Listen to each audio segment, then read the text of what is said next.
Good day and welcome to the SRF Limited Q4 and FY22 investor conference call hosted by Axis Capital Limited. As a reminder, all participant lines will be in the listen-only mode and there will be an opportunity for you to ask questions after the presentation concludes. Should you need assistance during the conference call, please signal an operator by pressing star then 0 on your touchtone phone. Please note that this conference is being recorded. I now hand the conference over to Mr. Ankur Periwal from Axis Capital Limited. Thank you, and over to you, sir. Thank you, Faizan. Good afternoon, friends, and welcome to SRF Limited's Q4 and FY22 post-result earnings conference call. The call will be initiated with a brief management discussion on the earnings performance, followed by an interactive Q&A session. Management team will be represented by Mr. Rahul Jain, President and Chief Financial Officer, SRF Limited. Would like to hand over to Ms. Nitika Dhawan, Head Corporate Communications at SRF, to initiate the proceedings for the con call. Over to you, Nitika. Good afternoon, everyone, and thank you for joining us Q4 and FY22 results conference call. We will begin this call with brief opening remarks from our President and CFO, Mr. Rahul Jain, following which we will open the forum for an interactive question and answer session. Before we begin this call, I would like to point out that some statements made in this call may be forward-looking, and a disclaimer to this effect has been included in the earnings presentation shared with you earlier. I will now request Mr. Jain to make his opening. Thank you. Thank you, Nitika, and good afternoon, everyone. And I extend a warm welcome to all of you, and thank you for joining us on SRF's Q4 and FY22 earnings conference call. I trust you, your families, and colleagues are doing well. I will initiate the call by briefly taking you through the key operational highlights for the period under review, following which we will open the forum for a Q&A session. SRF delivered a robust performance during the period under review, ending fiscal 22 on a strong note.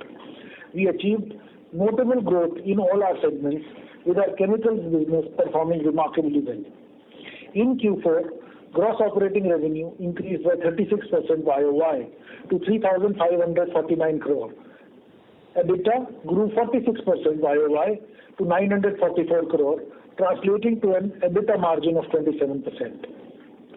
The company's profit after tax increased 59% from 381 crore to 606 crore in Q4 FY22 when compared to corresponding period last year. Even in comparison to our Q3 FY22, our profit after tax grew by about 20% to rupees 606 crore as compared to 506 crores last quarter. Given the persistent challenging macroeconomic environment, the company has delivered yet another solid performance during the quarter. Moving on to our segmental performances, the chemicals business recorded a strong growth of 36% YOY to achieve revenues of 1,572 crore. Our fluorochemicals business delivered a strong performance on account of higher volumes in refrigerants, blends, and the chloromethanes segment in both domestic and export markets. Our continued focus on growing our exports markets, especially in the US, has borne fruit. We are well placed to seize future opportunities in the US market. During the period, SRF continued to grow its global market share of R134A pharma-grade gas marketed under the Dymel brand, with presence in India, Bangladesh, Argentina, and Thailand. We have further expanded to new geographies such as Greece and Taiwan and have a healthy order book in the new locations as well. The price of HFCs in both international markets and domestic markets have increased, given trade measures imposed internationally and domestically as well. We are of the view that this can continue and firmer price action will be witnessed. Given now, new capacities that can be added only up till December 23, SRF is in a position to cater to the growing demand. In the chloromethane segment, higher sales realizations and optimized product mix helped business perform well. Our capabilities on the backward integration allows us to control our costs as well and propel the business forward. Having said that, some inflationary pressures on prices of key raw materials and utilities, higher capex costs on account of commodity price inflation are certain risks that we continue to keep a close watch on. In this segment, I am happy to share that all our capex plans are on track. The fluorochemicals business is in the midst of implementing large capexes, and a few like PTFE and CMS are likely to be commissioned over the next 2 quarters. I believe that this, along with other projects, will augur well for the growth of the business. Additionally, the board in its meeting yesterday approved a proposal to expand the R22 capacity at Dahej at a cost of approximately rupees 30 crore. During the quarter, our specialty chemicals business did remarkably well as well. We are driven by strong demand in both domestic and export markets. Our new product portfolio is being enhanced continuously, which also helps strengthen our client base. In addition, our customers are demanding more and more of the complex molecules that we produce, which is being met by our robust in-house R&D team, giving SRF an overall edge in the marketplace. During the year, we launched 6 new products, 4 in agro and 2 in pharma. Furthermore, demand for existing products continues to be healthy. We are also seeing traction in the AI space and building our capabilities in this front, and are excited about a couple of AIs that are currently under discussion. On the cost aspect, we have indeed faced certain supply chain challenges in terms of availability and prices of key raw materials. The team has found countermeasures to effectively deal with such challenges and focused on diversifying raw material supplier base to offset the risks to the supply chain. This, combined with process optimization, assets optimal utilization, and other initiatives to reduce environmental manufacturing costs, has enabled us to lay emphasis on further cost reduction and focus on sustainability. We are pleased to announce that the board has approved a proposal to set up dedicated facilities to produce certain key specialty products at Dahej at an estimated cost of rupees 115 crore. We believe the current opportunity, together with recently commissioned and forthcoming capacities, will further boost our market position in both the agro and pharma industries. As we grow our revenues, we plan to continue investments in this segment to sustain healthy growth rates over the next few years. We believe this is commendable owing to a notably higher base, which has witnessed significant growth over the past few years. During the year, the business grew around 30% and registered sales of more than 3,100 crore, which is higher than our earlier guidance. We are also fairly confident of a 20% plus minus growth that we can achieve in FY23 as well. Moving on to our packaging films business, it registered a solid performance during the quarter with growth in sales across domestic and international businesses. The performance was driven largely owing to ramp up in capacities in Hungary and Thailand, which supported volume growth. During the quarter, demand for BOPP and BOPET films remained strong, while we continue to prioritize efficiency and cost-effective procurement to improve productivity. In addition, our performance was further supported by improving sales growth from value-added products. SRF strengthened its easy-to-do business with PFB tagline and solidified its position as a global industry leader. With over 100 countries and multi-substrate presence, we effectively broadened our footprint. Our sustained focus on quality and delivery parameters has helped us reach a broader and deeper consumer base around the world. In the upcoming quarters, the demand for BOPP films is likely to remain healthy. However, we expect pressure on BOPET margins on account of several new lines that are likely to come up in the future. Here, we believe that we have an edge over our competitors with multi-country presence across the globe. Regarding our recent announcement of foraying into the manufacture of aluminum foil, I am happy to share that we have incorporated SRF iTech Limited as a wholly owned subsidiary of SRF Limited, and the civil work for construction of this facility will begin soon. Our technical textiles segment achieved healthy revenues on the back of highest ever sales volume from our belting fabrics and polyester industrial yarn segments during the quarter. This contributed to partially offsetting the weak demand of nylon tire cord fabrics. Despite the uncertain market environment, the business demonstrated promising results as SRF continues to improve its operating efficiency in the segment. While demand for NTCF remained weak over the last quarter, we are witnessing some revival in the space going forward. Lastly, in our other business segments, SRF maintains its domestic market leadership position in the coated fabrics business with a focus on improved sourcing initiatives and superior operating performance. Domestic demand that was initially sluggish owing to the order postponement is currently ramping up and likely to firm up significantly. In our laminated fabrics division, SRF retained its pricing and volume leadership, with the facility operating at full capacity in Q4 and reaching its highest quarterly sales record. On the balance sheet front, I am happy to share that we've been able to maintain net debt in similar levels, around 2,700 crores when compared to last year. This was despite heavy capex investment of close to 2,000 crores and higher working capital on account of inventory and receivables buildup, new plant startup and increase in sales. Our capital expenditure plans for the ensuing financial year are also progressing well.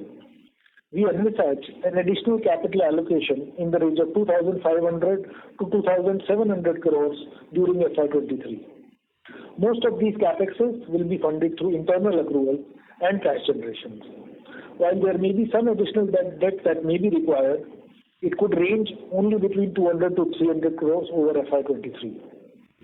Despite the above, our balance sheet remains strong to encash other opportunities that may come through. However, with rising interest rate scenario and continued volatility, interest rate and liquidity management will remain a key focus area for us. The commitment to capex clearly showcases two key metrics. A, our confidence in our businesses and its ongoing strategies, and B, the majority of cash flows that are being generated are being reinvested in our future and growth prospects. FY22 was a volatile year with geopolitical tensions, COVID impact, supply chain disruptions impacting all aspects of business. In spite of the challenging external environment and dynamic business strategy to counter the same, we maintained a healthy balance sheet position. The same is reflected in reaffirmation of the company's ratings by the rating agencies. During the year, exchange rate volatility remained a key concern, especially in emerging markets. However, prudent hedging and risk management strategies have been put in place to minimize its impact on businesses. At SRF, we lay equal importance to community engagement initiatives and constantly strive to give back to society. During the quarter, SRF collaborated with the Election Commission and Child and Women Development Departments to conduct voting awareness activities at Dehradun and Greater Noida, encouraging citizens to cast their vote. In addition, we imparted training on digital skills to empower more than 5,000 teachers at 5 locations. It is also heartening to see our efforts are being appreciated, and SRF Foundation was recently awarded CSR Times Award 2021 in Gold category for its rural education program. To conclude, we are confident about the future growth and market prospects that each of our businesses present. Even in an uncertain global and domestic operating situation, we continue to remain cautiously optimistic. Over the years, we have invested meticulously in building world-class infrastructure and unparalleled R&D capabilities. Given our solid foundation and unmatched capability and resources, we are confident of achieving excellent outcomes, and it is our ongoing endeavor to create sustainable value for all our stakeholders in the future. On that note, I conclude my remarks and would be glad to discuss any questions, comments, or suggestions that you may have. I would now like to ask the moderator to open the line for Q&A session. Thank you very much. Thank you very much. We will now begin the question and answer session. Anyone who wishes to ask a question may press star and 1 on their touchtone telephone. If you wish to remove yourself from the question queue, you may press star and 2. Participants are requested to use handsets while asking a question. Ladies and gentlemen, we will wait for a moment while the question queue assembles. Reminder to the participants, anyone who wishes to ask a question may press star and 1 at this time.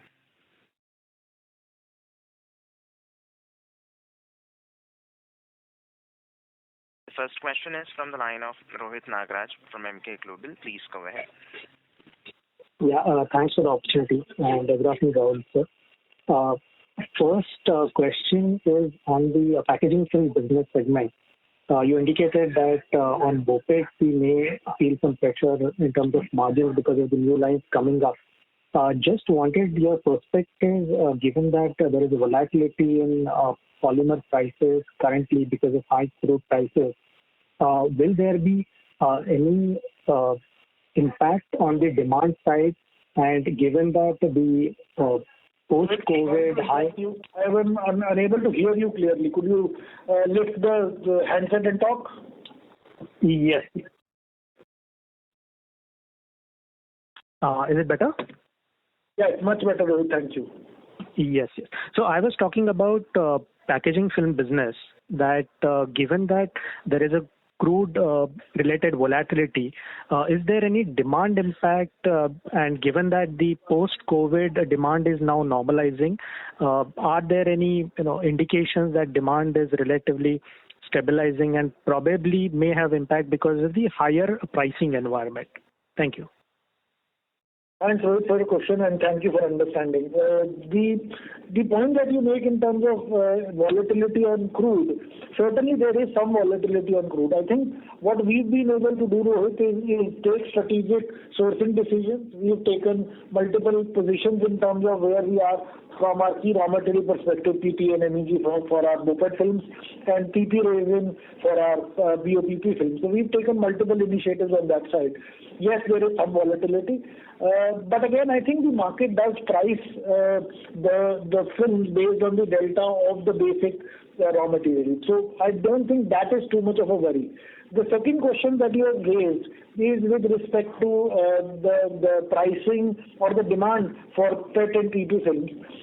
Luckily, on that side also, we've seen strong demand coming in. There is some normalization that had happened post, let's say, the COVID high that we saw in 20. But I think that's pretty much past. All of that is now coming in fairly on a consistent basis. We are seeing in the domestic market anywhere between 8 to 10% or slightly higher than that in terms of the demand increase that is happening. Internationally also, we are seeing pretty decent increase in demand.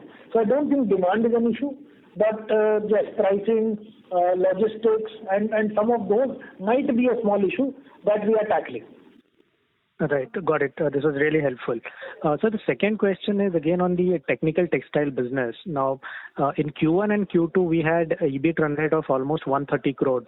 And there was some volume contraction in Q3, and in your comments you also again said that NTCF had some issues in Q4. So given the normalized volumes, run rate of 130 crores, quarterly run rate of 130 crores is sustainable. I understand that because of the volatility in caprolactam prices, the percentage EBIT margins could vary, but the absolute run rate, should it be, say, 130 crores when the normalized volumes again come back? Thank you. I don't understand the 130 crore number, Rohit. My sense is you are talking about EBITDA rather than talking about EBIT, which is the one that is published. In Q1 and Q2, I'm talking about the EBIT numbers that we give, segmental EBIT. So, Rohit, the point to make is, yes, to a certain extent, there has been some renegotiation that has happened in terms of our customer contracting. Some of that is currently going on. Even in Q1 last year, I had told you that some of those contracting has happened, which is annual. We are working on some of the other contracts for the next financial year also. 130 crore purely as a number, it will be difficult for me to be able to comment whether that can be a good run rate to achieve. But I can certainly tell you that from an overall perspective, we see demand to be higher on the NTCF side. We see certain cost measures that we are taking on the production side, which will probably lead to better EBIT margins and overall better EBIT numbers going forward. Now, whether that will be 130 crores or 100 crores or 91 crores, which is last quarter, I can't really comment on that. But I think there is a fairly good understanding that between, let's say, 100 to 120 crores, we should be able to achieve overall. Right. Got it, sir. So just one last clarification. Last year, our net debt has been constant on a year-on-year basis, but the interest cost has reduced. So what is your, reason for that? And what would be the average cost of interest for FY23, if you have any view on that? Thank you. Rohit, wherever we were from an FY22 perspective, I believe with the international interest rates rising, with Indian domestic interest rates also likely to rise, I think anywhere between 30 to 50 basis points, there could be an overall impact on us on a year as a whole. Our endeavor will be to minimize that impact by doing appropriate interventions at the appropriate point in time. But certainly, we are not out of the market. There will be some impact of the increased interest rates that we will see across domestic and international markets. Sure. Thank you so much and best of luck. That was very helpful. Thank you. The next question is from the line of Sanjay Jain from ICICI Securities. Please go ahead. Rahul ji, good afternoon and congratulations on an exceptional performance. Few questions. First, on the specialty chem, in our presentation, we have said that we have lined up the new products for the upcoming MPP 4, and this year we have launched 6 new projects. What is the number of new product launches we are anticipating for FY23? Considering that we are starting with a new MPP, will it be a considerable jump over FY22? So to answer your question, MPP 4 versus new products may not be the right correlation to do. MPP 4, we are looking to ensure that it gets full in terms of what products we are doing. There are 5 or 6 products that we can do in the MPP 4. We are looking to ensure that all of those we are able to do from day one or as soon as the plant gets stabilized. With respect to new products, Sanjay, the question should be different in terms of what are you looking at doing from a new product perspective. This year, FY22, we have done almost 6 new products from a launch perspective. I think the run rate should be similar or higher in FY23 also.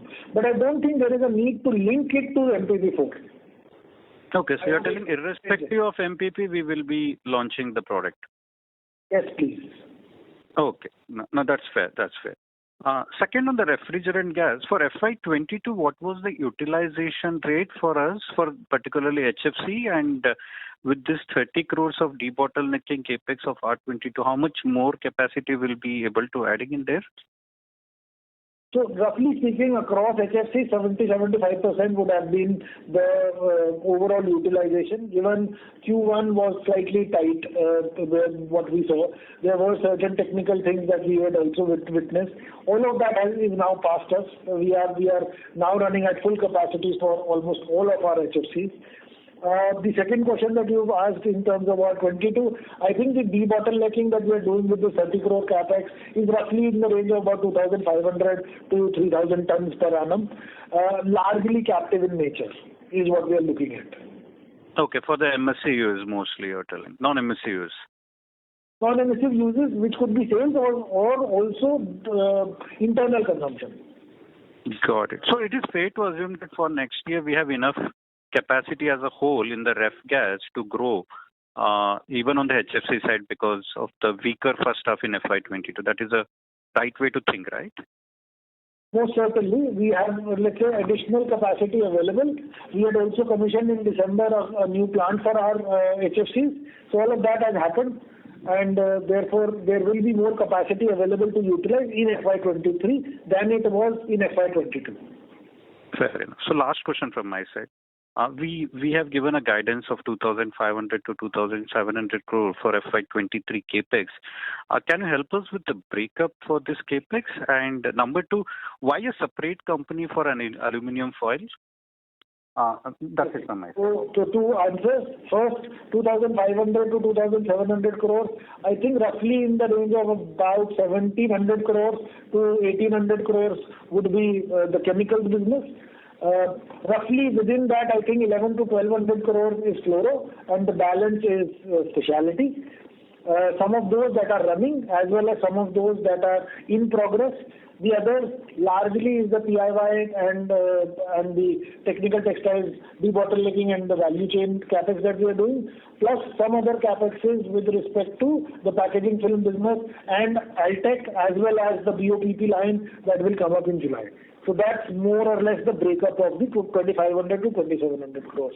Also, I can tell you today, given where we are, we believe those capexes that have been sanctioned and approved and are currently running are probably in the range of 2,300, 2,400 crores. Therefore, we are giving you a number of 2,500 to 2,700 crores because there will be new capexes that will get sanctioned during this financial year, so that we will have to incur money on it. So this is the cash spend that I am talking about. The second question that you have asked is Altech. Again, two things, Sanjesh. There are certain tax positions that we are also creating with Altech. The manufacturing company tax positions are in the range, I think till March of 24. If you are setting up your new manufacturing company, you are allowed a certain differential tax regime. So that's a positive. We are looking to expand this business to a very large extent. We believe it can become a significant substrate within our packaging films business, and therefore, with those two things in mind, we have set it up as a new company. I hope it explains it, Sanjesh. Very clear, sir. Very clear. And thanks for all the answers, and best of luck for the coming quarter, sir. Sanjesh. Thank you. The next question is from the line of Amar Maurya from Alpha Accurate Advisors. Please go ahead. So thanks a lot for opportunity, Rahulji.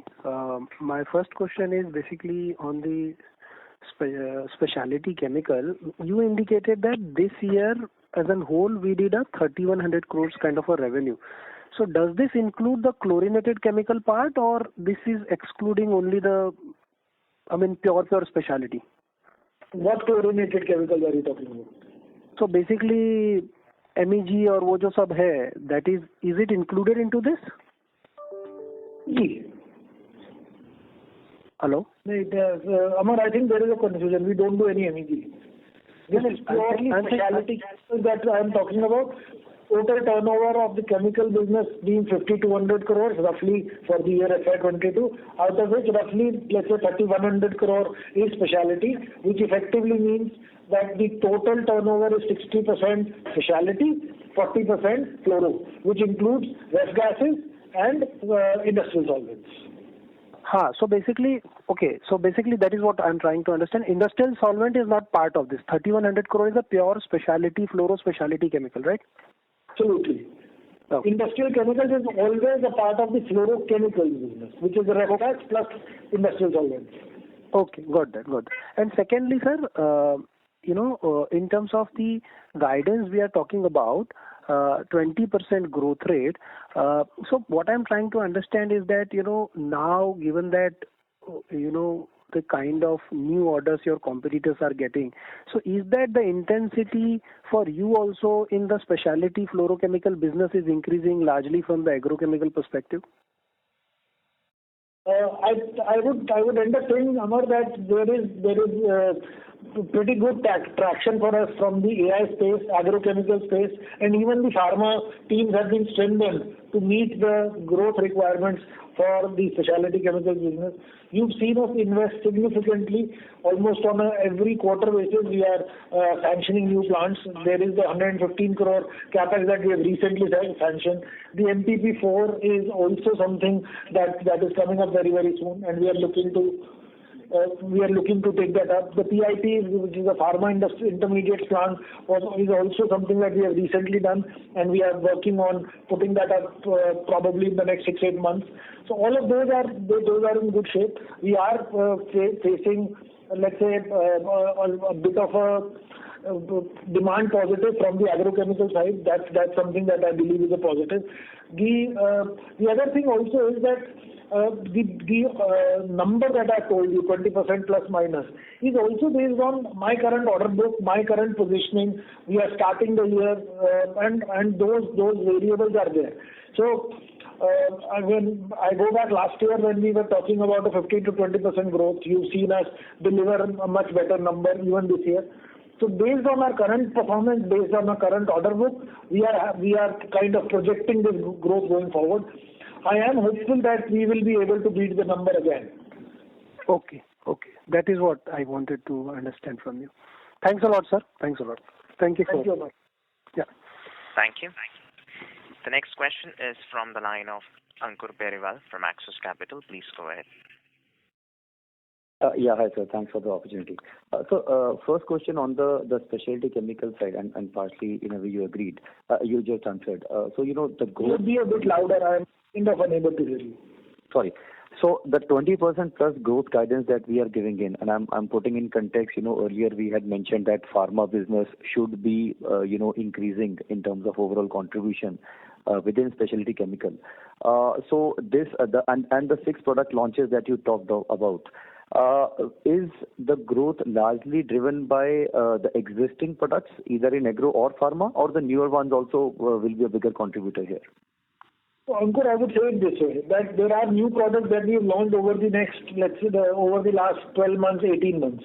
All of those are witnessing great traction, large demand. There is new products that are, therefore I would call them as growth that is being driven by new products. Also when I look at it from an overall perspective, existing products and more complex products like the P32, P35, all of that is also growing. So I would typically say that it is driven by both the sides rather than just one. Sure. And pharma will be growing faster here, given the contribution of pharma is expected to rise. Should. Sure. So second question on the overall chemical business margin here, and given the RM volatility that we are seeing, the pass through there. So any comments there?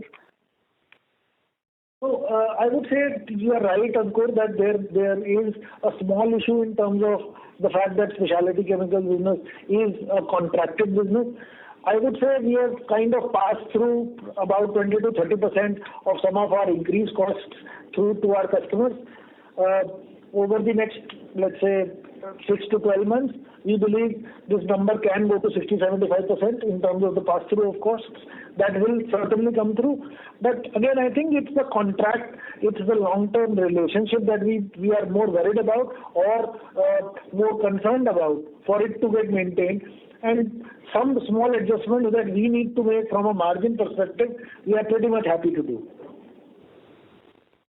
Sure, sir.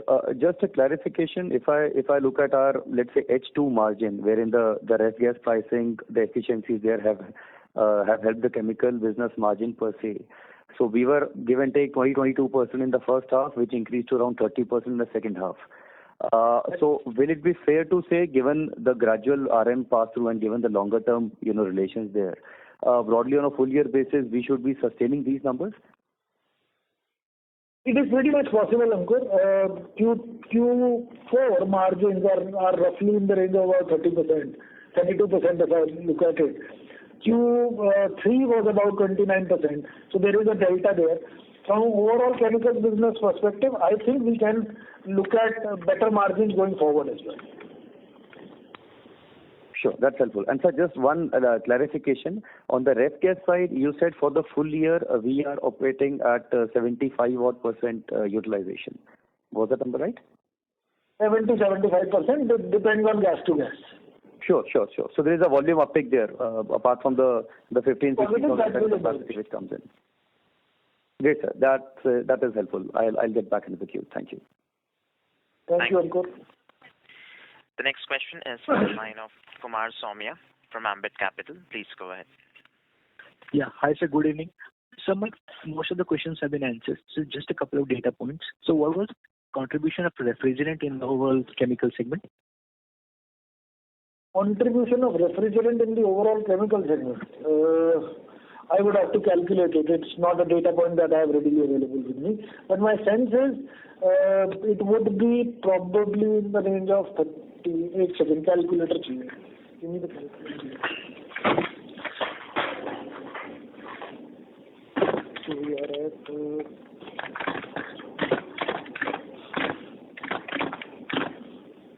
about 1,400-1,500 crores.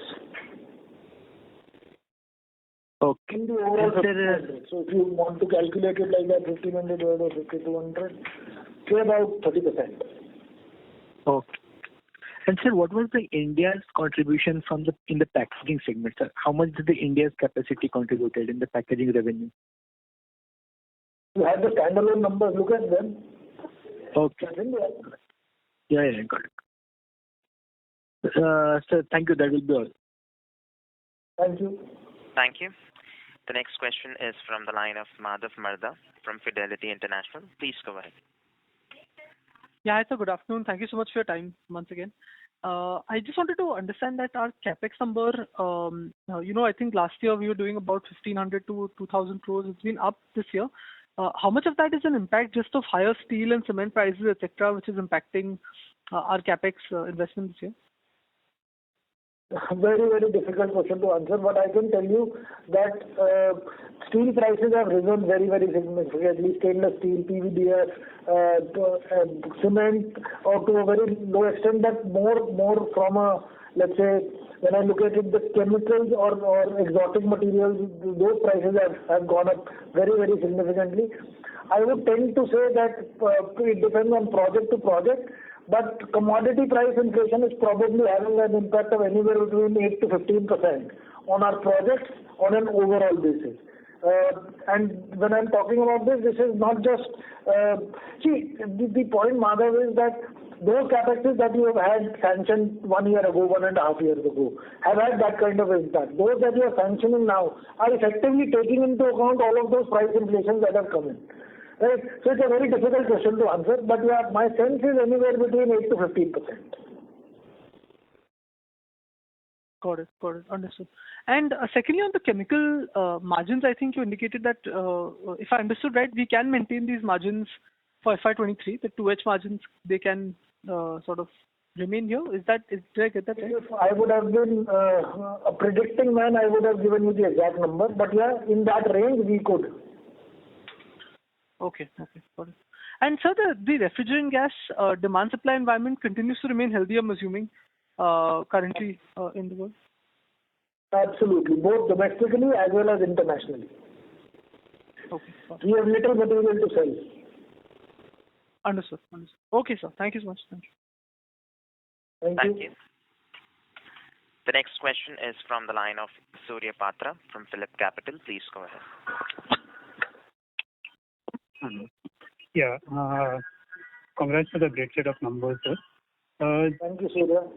Just one question on the refrigerant gas side. Recently, the government has announced policies about restricting the imports as well as restricting the exports of HFCs. So, how should one think whether it is a beneficial aspect for us? Because while export was considered to be a faster growing vertical for us, while in the domestic side, the rising market share and the import substitution was an opportunity. So, both put together, how should one really look at and what is the implication on us? So to be very frank, I think, Surya, the way it works is that as you move into a more regulated regime, these are the first and initial steps the government takes, because from an international perspective, they have to report in terms of what are the consumption that you are having, what is the import that you do, what is the consumption from a refrigeration perspective, emissive perspective, and a non-emissive perspective. This is something that happened through CFC cycles, HCFC cycles, and now HFC cycles. Standard move. But from our perspective, I think it is beneficial because export, we are the only ones in the country that manufacture HFC, so we have the ability to get the appropriate licenses and do the export. That's not a problem. Import, I think restricting that also allows, also effectively puts a lid on most misclassified imports that come in, and therefore that's also a positive. Nothing of our doing, but overall basis, I believe it's a positive. Sure, sir. Sir, the second question is on the fluoro. See, last year we have seen the expansion-led growth as well as the price support, which it helps us deliver stronger growth both at the revenue level, at the EBITDA level, and similarly in the PAT level. So, Surya, I am unable to get your question. Could you repeat, please?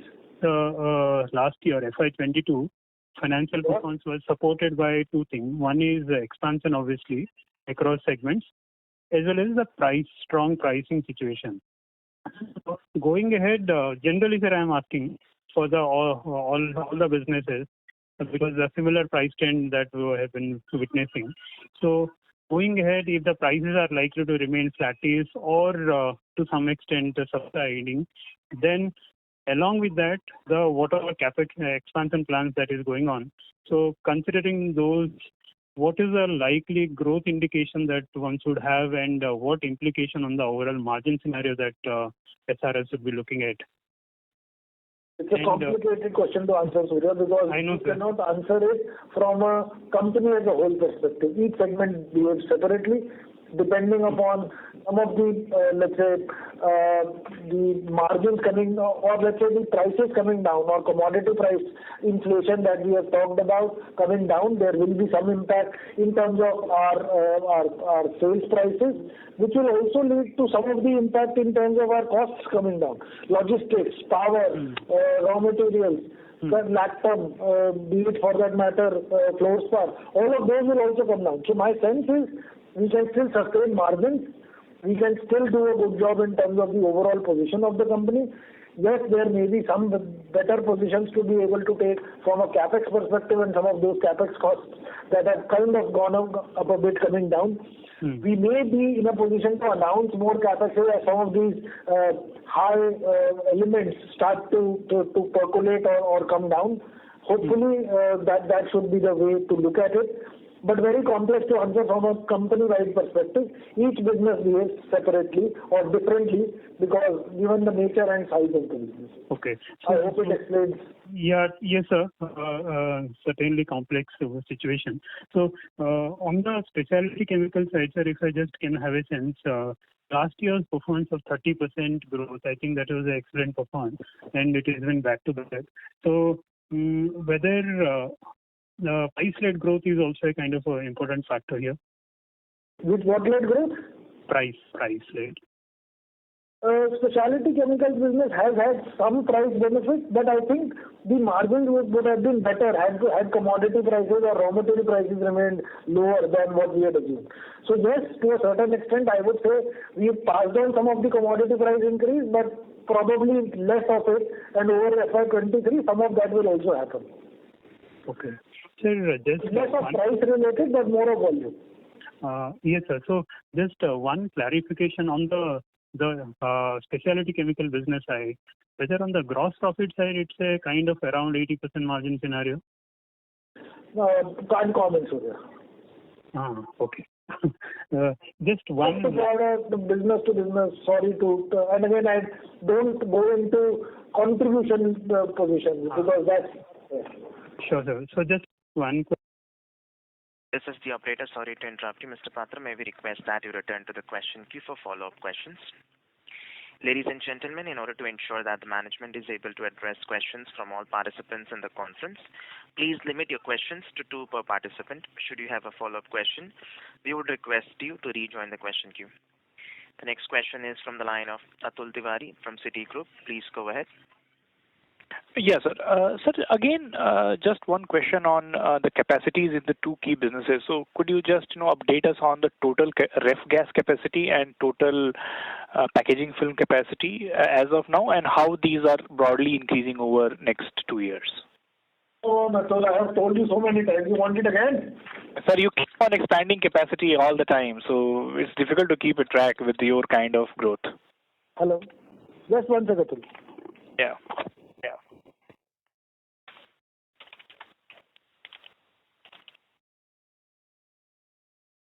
Ladies and gentlemen, the line for the management is disconnected. Request you all to please stay online while we reconnect. Thank you.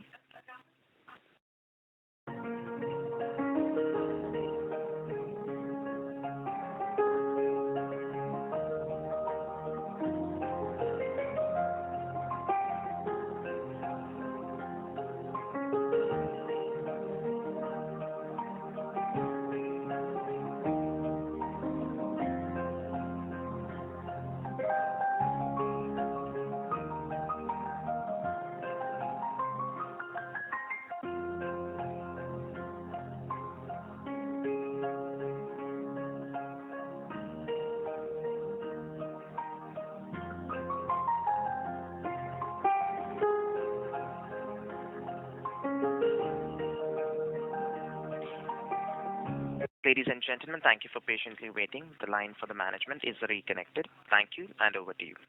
Mr. Tiwari, please repeat your question. Roughly speaking, the capacity for packaging films is roughly about 310,000 tons per year, out of which 60,000 tons of BOPP is also coming in.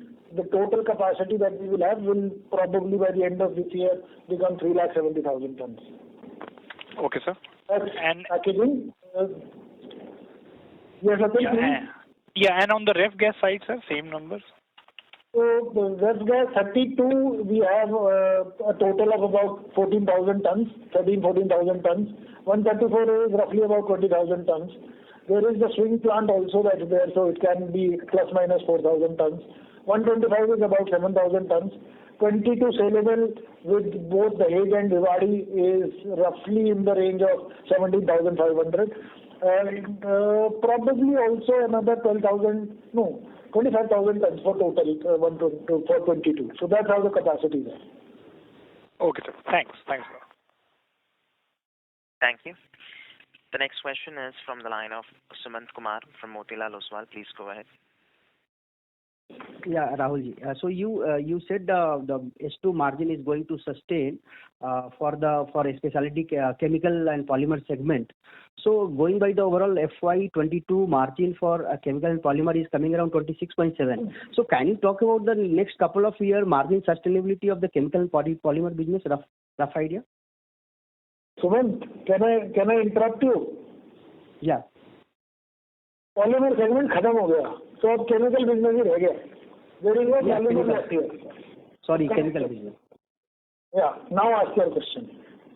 Yeah. So my question is, the overall chemical business, we have a 26.7% EBIT margin, and you are saying the S2 margin of 30.8% is going to sustain in FY23. So my question is, for next 2 years, what is the range of margin for chemical business? That's called blue sky gazing. I believe we can sustain these margins, but if you wanted to ask about FY23, I will probably be able to give you a better picture than FY24, 25, 26, because again, business is dynamic. We are coming up with new products on a continuous basis. There is a large set of capitalization that will be done. All of that is going to happen. My sense is we can sustain these margins on existing products, but those that come through will probably start at a lower base and take it up going forward. So that's how it will pan out. But given what we are seeing today in terms of the traction, we certainly believe margins are sustainable. Thank you, Mr. Kumar. May we request that you return to the question queue for follow-up questions. Thank you. The next question is from the line of Nitin Agarwal from DAM Capital. Please go ahead. Thanks for taking the question and congratulations on the fantastic set of numbers. Sir, on the fluoro specialty, on the refrigerant gas business, you mentioned that we're running right now at peak capacity.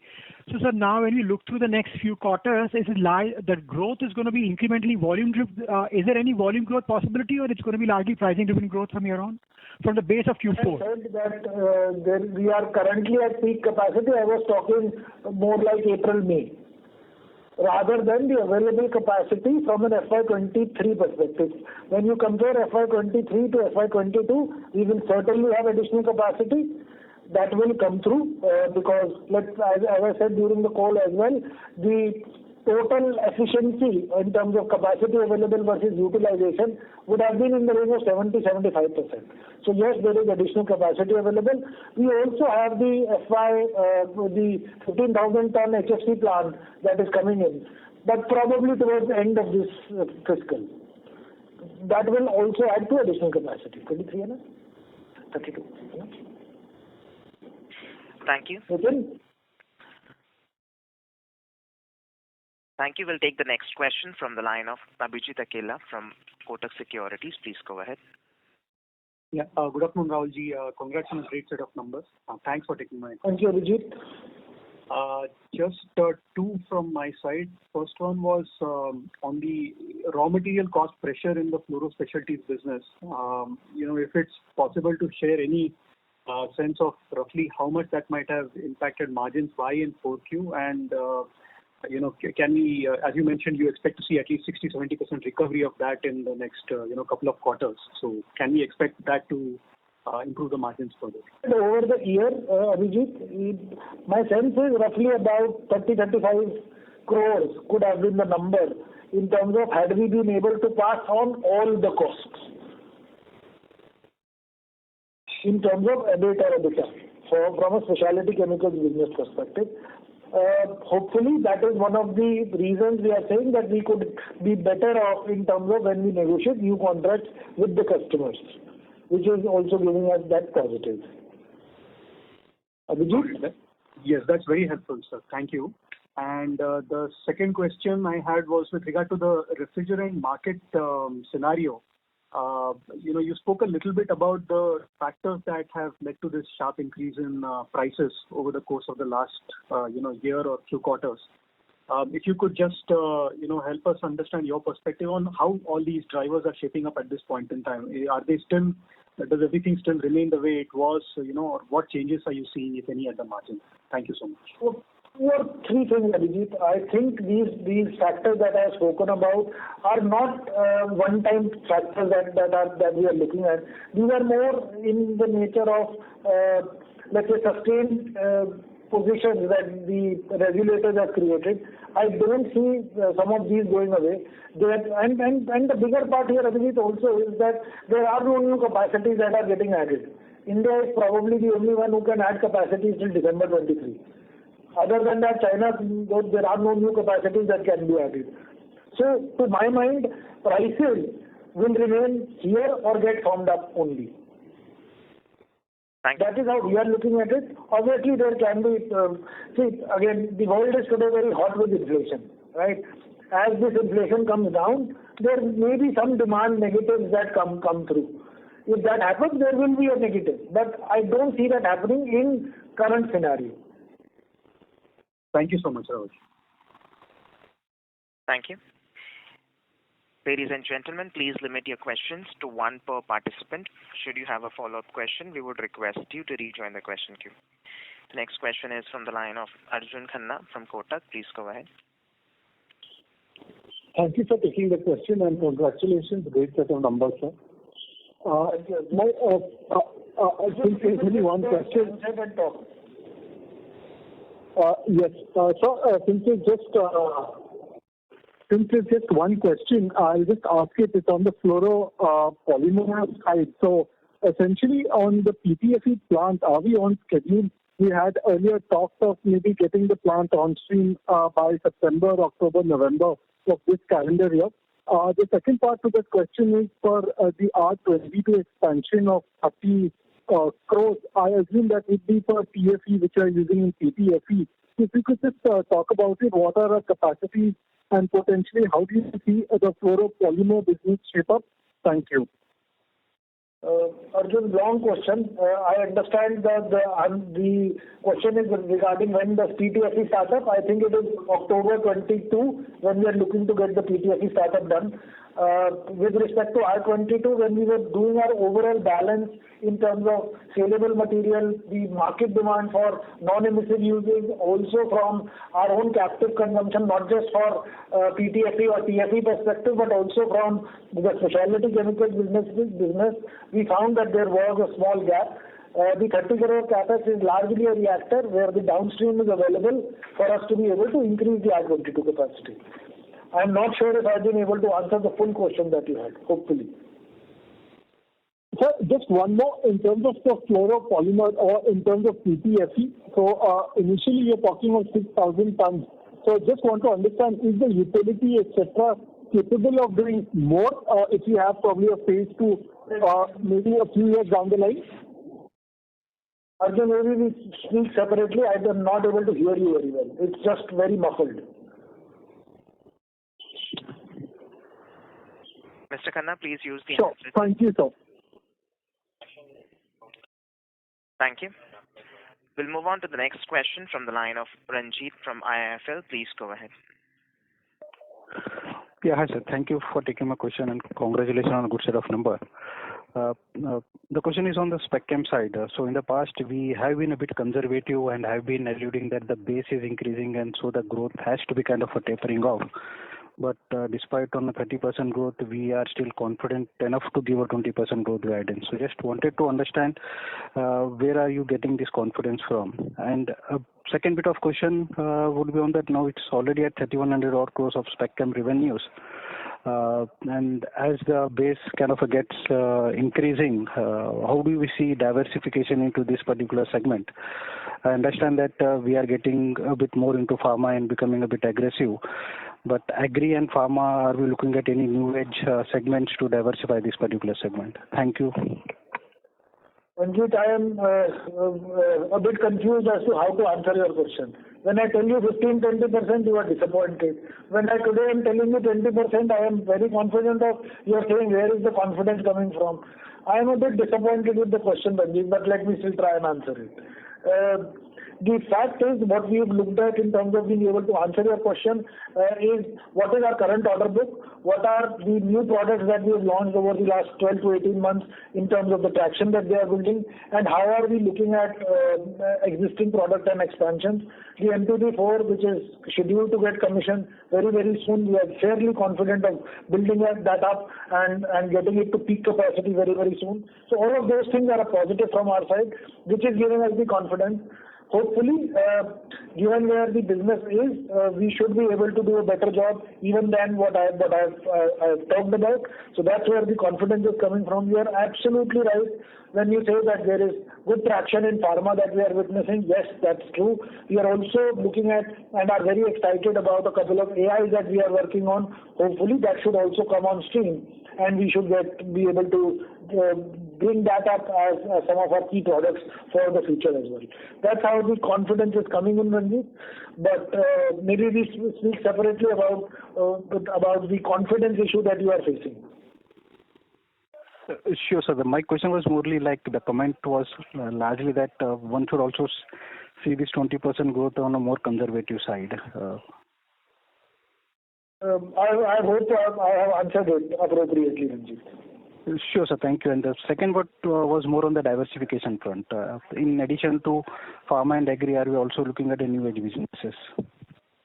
I said this multiple times, Ranjit. Yes, there are a couple of projects that are going on, but their current position is in such a nascent stage that I don't want to talk about and let's say get your hopes up high. Thank you, Mr. Ranjit. May we request that you return to the question queue for follow-up question. So should we take more questions? I think the time's up, so I think it's time for closing remarks. Thank you. Over to you, sir, for closing comments. Thank you. I hope you have been able to answer all your questions. I wish that each one of you remains safe and healthy. If you have any further questions, we would be happy to be of assistance. We hope to have your valuable support on a continued basis as we move ahead. On behalf of the management, I once again thank you for taking the time to join us on this call. Thank you very much, everyone. Thank you. Ladies and gentlemen, on behalf of Axis Capital Limited, that concludes this conference call. Thank you for joining us, and you may now disconnect your lines.